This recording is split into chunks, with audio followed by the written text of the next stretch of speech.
안녕하세요. 이희건입니다. 여러분, 영국이 금융위기 직전에서 영국은행이 채권시장 개입하면서 가까스로 진정이 돼 있고요. 특히 영국 연금펀드가 파산이 됐다면 전 세계 금융시장이 회오리 속으로 빠져들 뻔했죠. 그래서 제가 오늘은 영국이 이런 위기에서 어떻게 지금 상황이 돼 있는지, 그리고 위기를 극복할 수 있는지, 그리고 우리가 어떻게 대응해야 되는지까지 자세히 설명을 드릴게요. 먼저 이런 위기의 사실은 전체적인 근본 원인은 물가입니다. 물가. 영국의 물가를 먼저 한번 보도록 할게요. 자, 여러분, 영국의 전기요금입니다. 전기요금. 사실 우리나라 같은 경우는 전기요금이 거의 변화가 없잖아요. 하지만 영국은 지금 보시면 이때가 코로나 위기 때는 25달러입니다. 25달러. 근데 지금 최고치입니다. 580달러입니다. 23배 상승을 했고요. 평균, 이런 평균보다도 10배 이상 상승을 했습니다. 10배 이상. 이 얘기는 자영업자가 한 달에 10만원 전기세금 냈다 그러면 100만원 낸다는 얘기입니다. 이건 지금 초인적인 어떤 전기요금이죠. 전기요금만 이럴까요? 천연가스 한번 볼게요. 천연가스입니다. 지금 보게 되면 얘도 코로나 위기가 왔을 때 10달러 났습니다. 10달러. 근데 지금 352달러. 35배 상승을 했습니다. 35배. 얘도 평균보다 10배 이상 상승을 했고요. 그래서 지금 겨울이 다가오지만 이거 천연가스 틀지도 못합니다. 요금 폭탄 맞을까봐. 이러니까 지금 난리죠. 영국 전역에서 시위가 일어나고 있고요. 뉴스 나온 거 잠깐 한번 볼게요. 자, 여러분. 지금 전기요금, 가스요금 보이콧 시위가 영국 곳곳에서 일어나고 있습니다. 앞에 말했지만 100만원 전기요금 나오는 게 수두룩하니까요. 살지 못하죠. 그렇지만 월급은 그대로죠. 월급 올라가고 전기요금 올라가면 잡지만 월급은 그대로인데 지금 전기요금, 천연가스 이런 것들이 올라가니까 난리가 나 있고요. 그러면 전체적인 영국 물가를 한번 볼게요. 전체적인 영국 물가입니다. 물가. 여기가 1990년입니다. 1990년부터 쭉 보지만 저물가에서 지금 10.1%, 10%가 넘어갔고요. 그리고 지난달에는 9.9%, 그건 10%지요. 살인적인 물가입니다. 그러니까 모든 중앙은행의 설립 목적은 물가 관리입니다. 물가 관리. 그리고 경기 부양이죠. 근데 물가 관리가 난리가 나 있잖아요. 그러면 모든 정책의 기본은 물가를 잡으려고 해야 되죠. 물가 잡는 것은 금리 인상이죠. 금리 인상. 시중에 돈을 걷어들이고, 그리고 풀린 돈, 코로나 위기에서 풀렸던 돈들 양적 긴축을 통해서 빨아들여야 되죠. 그래서 영란은행이 지금 취하고 있는 정책을 한번 볼게요. 영란은행입니다. 지금은 영국은행이라고 불리고 사실 옛날에는 영란은행이라서 제가 영란은행이 입에 붙어 있죠. 나이가 있다는 거죠. 사실 제가 주식시장에 벌써 25년 이상 오랫동안 있었고 지금도 SBS 비저 방송 계속 출연을 하고 있고요.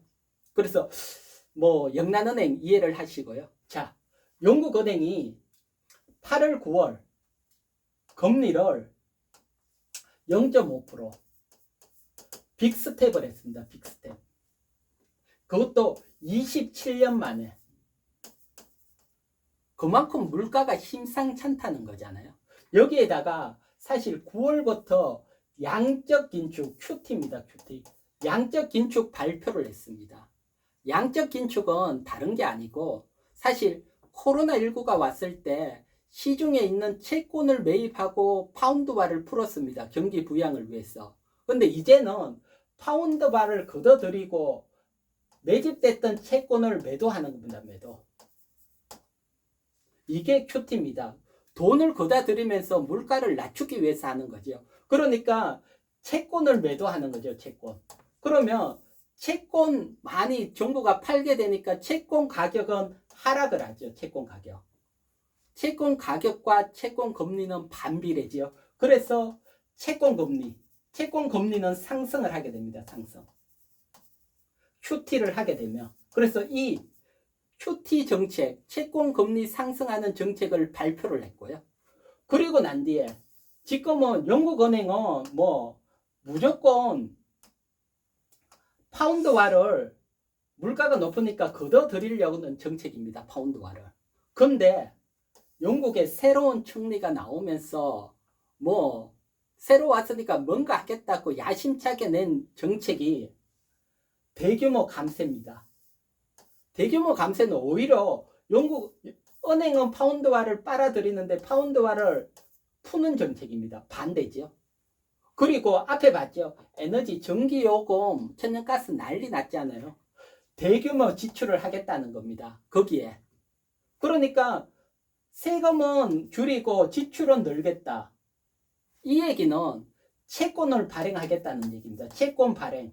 그러면 시중에 또 채권이 또 많아지니까 채권 가격이 하락하고 그러면 채권 금리가 상승을 하죠. 그래서 채권 금리가 여기서도 QT에서도 상승을 시키고 감세 대규모 지출에서 상승을 시키니까 채권 금리가 급등을 하고 그리고 파운드화를 풀겠다고 하니까 파운드화가 급락을 하고 그래서 파운드화 급락도 사실은 정말 심상찮게 급락을 했는데 채권 금리가 워낙 크게 급등을 해버리니까 묻혀버리고 여기서 금융위기 직전까지 갔습니다. 그러면 먼저 파운드화 급락을 잠깐 살피고 문제가 되고 있는 채권 시장으로 가볼게요. 자, 여러분. 지금 보시는 게 파운드화, 뭐 장기 파운드화입니다. 파운드화의 제일 저점은 1.0800이랐습니다. 그래서 여기 보면 조지 소로스죠. 1992년 조지 소로스가 영란은행을 공격하면서 영란은행이 결국 항복하면서 파운드화가 급락 나오고 조지 소로스가 대박이 나면서 명성을 날렸죠. 그러면서 파운드화가 한번 급락이 나왔고요. 이 급락이 나온 자리들을 계속 지지를 했다가 깨고 내려갔는데 여기가 브렉시트입니다. 영국이 EU에서 탈퇴하면서 파운드화가 급락이 나오고 그리고 저점에서 왔다 갔다 하다가 이번에 보면 1.0347 역사적인 저점 1.0800을 깨고 하락을 해버렸습니다. 이거 파운드화에 대해서는 정말 역사적인 사건이고 파운드화가 급락이 나오면 반대로 달러가 급등이 나오고 원화가 약세로 가고 우리 시장 급락이죠. 그만큼 위험한 사건인데 이건 채권 시장에 비해서는 워낙 작은 영향이라서 큰 영향이지만 채권 시장에 더 큰 불이 나버렸기 때문에 일단은 지나갔습니다.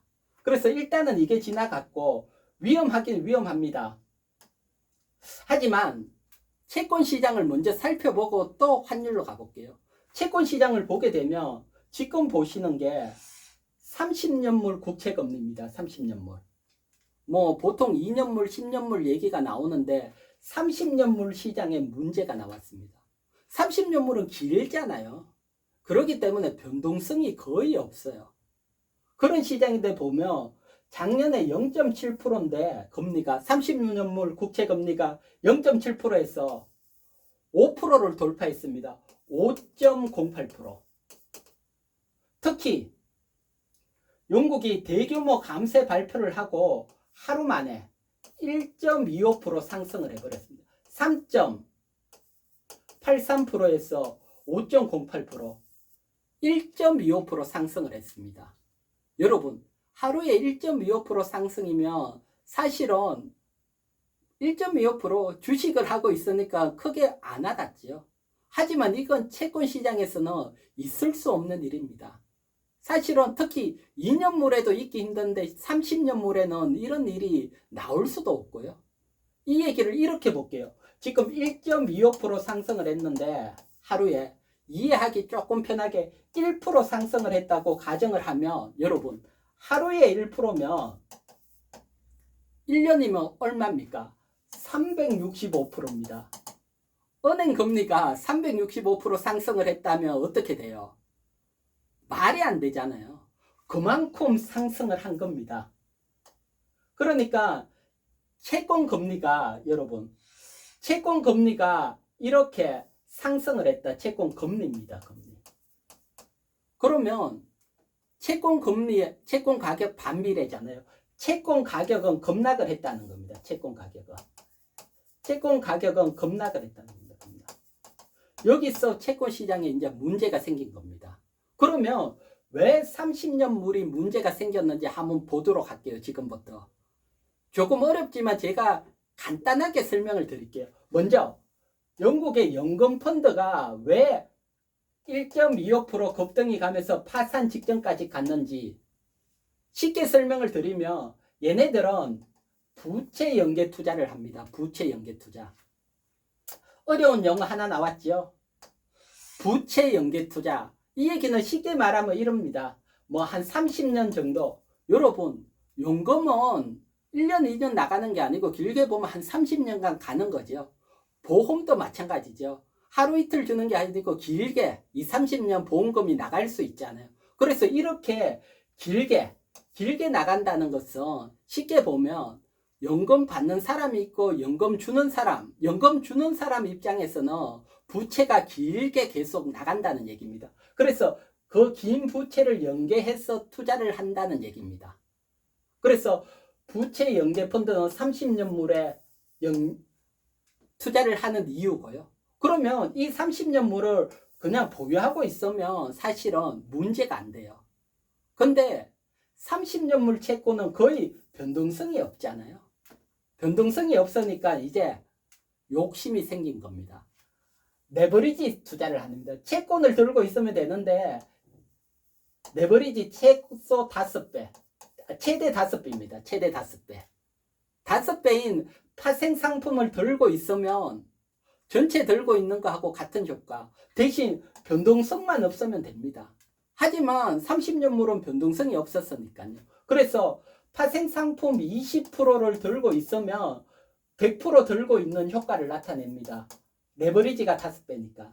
대신 남아있는 80%는 주식이라든가 뭐 최근 주식시장도 상승을 하고 부동산도 상승을 하고 한 이런 어떤 위험 자산에 투자를 해놓은 겁니다. 얘네들이.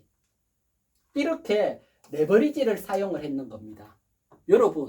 여러분들도 주식시장에 이런 어떻게 보면 레버리지 사용을 했다가 주가가 급락을 하게 되면 반대 매매가 들어가죠. 여기도 마찬가지입니다. 지금 보면 금리가 하루에 1.25% 상승을 했죠. 채권 금리 상승은 반대로 채권 가격 급락이잖아요. 채권 가격 급락이 나와서 마진콜 반대 매매가 발생을 한 것입니다. 어디에? 특히 영국 연금 펀드입니다. 그러니까 영국 연금 펀드에 문제가 생긴 겁니다.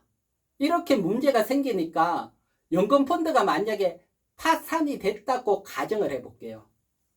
연금 펀드가 파산이 됐다고 가정을 하면 뭐 파산되는 게 아니고 마진콜이 걸려가 반대 매매를 해서 시장가에 연금 펀드 들고 있는 채권을 전부 다 매도를 해버립니다. 그러면 채권 가격은 또 급락이 나오죠. 급락. 채권 연금 펀드 가지고 있는 걸 마진콜 걸려가 다 매도를 때렸으니까. 그러면 채권 가격 급락이면 채권 금리는 급등. 그러면 또 다른 펀드, 레버리지 상품 들고 있는 펀드들은 못 견디니까 또 반대 매매가 나오고 금리가 또 급등을 하고 악순환이죠. 악순환. 이걸 죽음의 회오리라고 불리죠. 여기에 빠져들게 되면서 결국은 금융시장이 시스템 위기로 가버리는 겁니다. 그러니까 파산 직전에 그냥 뭐 쉽게 말하면 이렇게 돼 있을 수도 있습니다. 가정적으로 보면 연금 쪽에서 영국은행에 전달을 한 겁니다. 나 지금 파산한다. 나 지금 마진콜 걸렸다. 이거 너가 안 맞아주면 금융시장 모든 곳이 급락이 나온다. 그러니까 영란은행은 어떻게 합니까? 부랴부랴 갑자기 채권 시장에 개입을 하게 됩니다. 개입을 하지 않았다면 지금 제가 말하듯이 죽음의 회오리에 빠지면서 모든 시장이 박살이 나고 우리 주식 시장도 뭐 20, 30% 급락이 나왔을 수 있습니다. 다행히 영국은행이 갑자기라도 지금 개입을 했기 때문에 일단은 막아놨고요. 그러면 어떤 개입을 했는지 한번 볼게요. 개입입니다. 자, 영국이 10월 14일까지 채권입니다. 장기 채권이니까 30년물 확률이 매입을 해주겠다. 그러니까 누군가가 채권을 사주겠다 확 하는 순간 채권 가격은 상승을 하게 되죠. 그 얘기는 채권 금리는 하락을 하게 됩니다. 하락. 그러면서 마진콜에서 벗어나게 된 겁니다.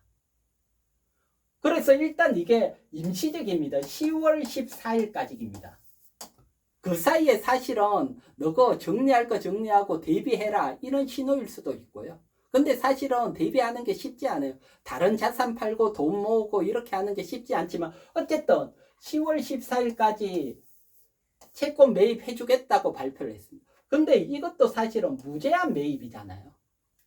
이건 다른 말로 하면 무제한 장기 채권 매입이면 무제한 파운드화를 시중에 푼다는 겁니다. 이거 자체도 사실은 문제가 생길 수 있고요. 어떤 문제인지 설명을 뒤에 드릴 거고요. 이게 만약에 영국 은행이 이렇게 개입하지 않고 금융위기 갔다면 2008년 금융위기 리먼 브라더스 파산이 나면서 10월 달에 코스피 지수가 제일 저점 한 달 만에 마이너스 38% 급락을 했습니다. 리먼 브라더스는 모기지 채권이죠. 주택담보채권이죠. 여기에 파생 상품이 지금처럼 난리가 나면서 매도에 매도를 부르면서 시스템적인 위기가 나오면서 금융위기가 나왔고요. 그래서 영국이 금융위기 직전에 은행이 개입하면서 지금은 가까스로 넘어가 있고요. 그러면서 30년물 국채금리가 어떻게 움직였는지 한번 볼게요. 30년물 국채금리입니다. 자, 국채금리가 여기에서 갑자기 하루 만에 1.25% 상승을 하면서 마진콜이 나오기 직전이죠. 그래서 무제한적으로 영란은행이 매입해주겠다 하니까 가격은 바로 하락을 왔고요. 지금 보게 되면 한 1.2% 다시 하락을 했죠. 사실 이게 웃긴 얘기죠. 보면 영국 정부가 뭐라 그럴까 대규모 감세하면서 돈 풀겠다 해가지고 1.25% 올려서 위기가 되는데 다시 은행은 급히 막아주겠다고 해서 다시 1.2% 떨어뜨리고요. 근데 이게 10월 14일까지 해주겠다. 10월 14일 이후 다시 이렇게 채권이 상승을 하게 되면 이건 위기가 가잖아요. 보면 물가가 지금 9.9%니까 영국은 계속 금리 인상을 하고 금리 인상은 채권 금리를 올리게 되잖아요. 그리고 QT를 하게 되면 또 금리를 올릴 수 있고요. 위험성은 도사리고 있습니다. 그러면 여러분 이 위험이 이런 돌파를 하는지 안 하는지 지켜봐야 되죠. 그건 제가 계속 여러분 대신 지켜볼 겁니다. 자, 그러니까 여러분 저 영상 계속 위기가 되면 영상을 올릴 거니까요. 여기에 구독, 빨간색 구독 있잖아요. 구독 콩 눌러주시고요. 위기가 되면 제가 알려드릴 거잖아요.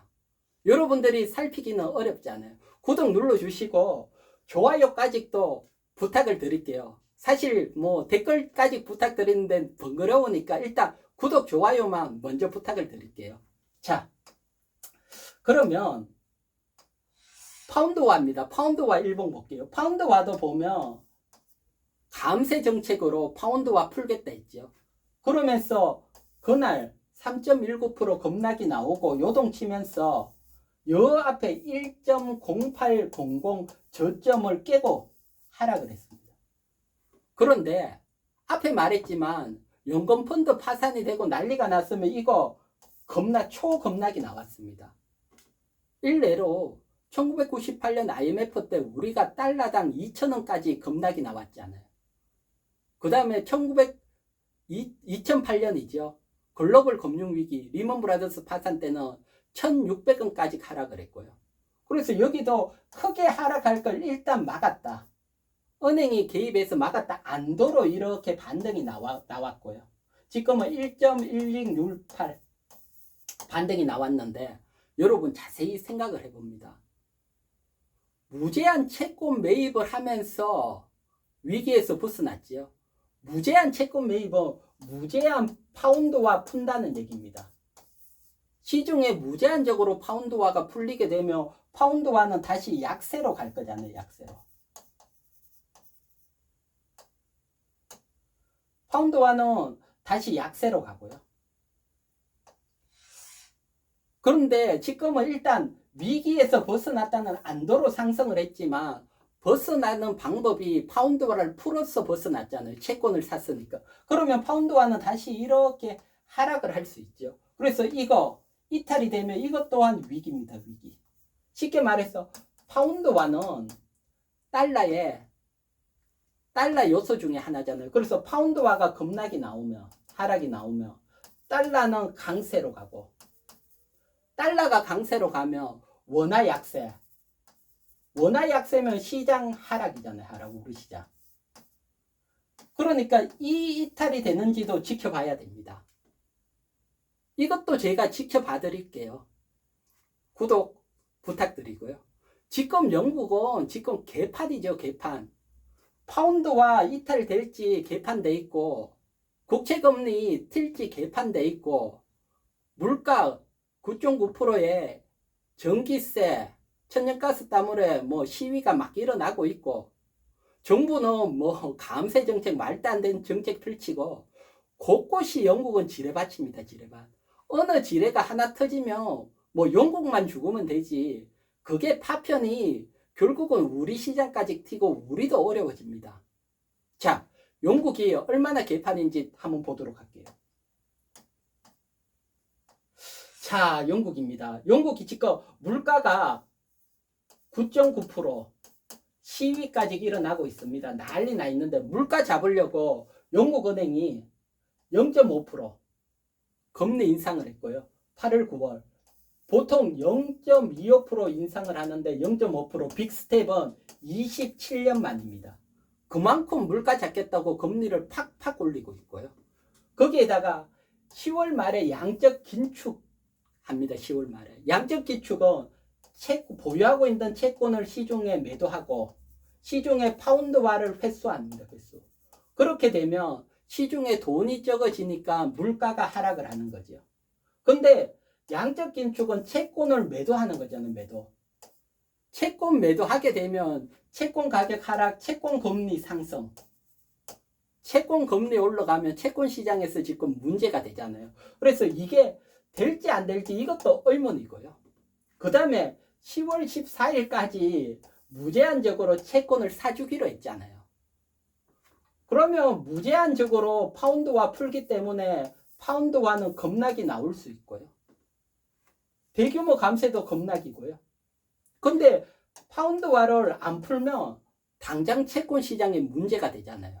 그러니까 돈을 풀게 되면 환율이 깔아앉고 돈을 안 풀고 뭐라 그럴까요? 채권을 걷어들이게 되면 채권을 팔게 되면 채권 시장에 문제가 되고 하나를 하면 하나가 문제되고 하나를 하면 하나가 문제고 이건 양쪽에 폭탄 들고 난리 나 있고 그리고 물가가 너무 높아서 난리 나 있고요. 정말 어려운 상황입니다. 자, 그러면 종합적으로 한번 볼게요. 자, 영국발 위기 제가 설명을 드렸잖아요. 이 위기는 제가 여러분 대신 계속 살펴드리고요. 중요한 사항 설명드릴게요. 자, 여러분 모두 수고하셨습니다. 구독 필수로 눌러주시기 바랍니다. 수고하셨습니다.